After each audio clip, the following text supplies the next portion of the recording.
الاخ اللي حضراتكم شايفينه دلوقتي ده زملكاوي مخ طائر، والمشكله بقى اللي يضايقك ان حساباته متوثقه على جميع المواقع وبيقول اي كلام وخلاص. تعالوا شوفوا كاتب ايه عن امام عاشور. بيقول لك في تصريح النهارده محدش خد باله منه، وان امام عاشور اعترف على قناه الحياه انه عرض نفسه على نادي الزمالك علشان يرجع تاني والنادي كرف له. واللي يضحك اكتر ان بيقول لك ان كان واخد وقتها الاهلي ستيب، وانه اضطر انه يوافق على عقد الاهلي بعد ما الزمالك ما وافقش على رجوعه. وكاتب يعني تخيل يا صاحبي لاعب شتمك واهان اهلك واهان ناديك واهان رموزه، وكمان ما اختاركش من البدايه واخدك استبن، ودلوقتي بتقولوا عليه مشطشط. مشطشط. وبعدين ثم انك كذاب. انتوا نادي ما بياخدش بطولات، هيقعد عندكم يعمل ايه؟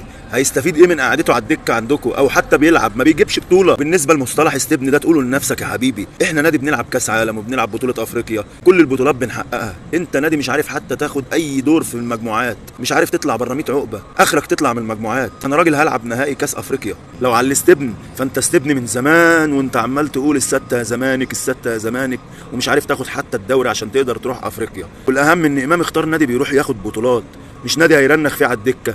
والاستبنات عارفه نفسها، يا نادي وضيع يا نادي بوابين. وامام لما شتم وهو عندكم في نادي الزريبه، لكن لما جه النادي عندنا ما يقدرش يطلع نفس. واتحداك لحد ما امام يمشي من النادي الاهلي، او لو بطل في النادي الاهلي عمره ما هيطلع يقول جمله غلط، جمله واحده غلط. ازاي عندكم زريبه لعيبته كلها قليله الادب ومهزأه، مفيش غير عبد الشافي بصراحه والونش، هم اللاعبين الوحيدين اللي عندكم في النادي محترمين. دمتم بوابين وعرر.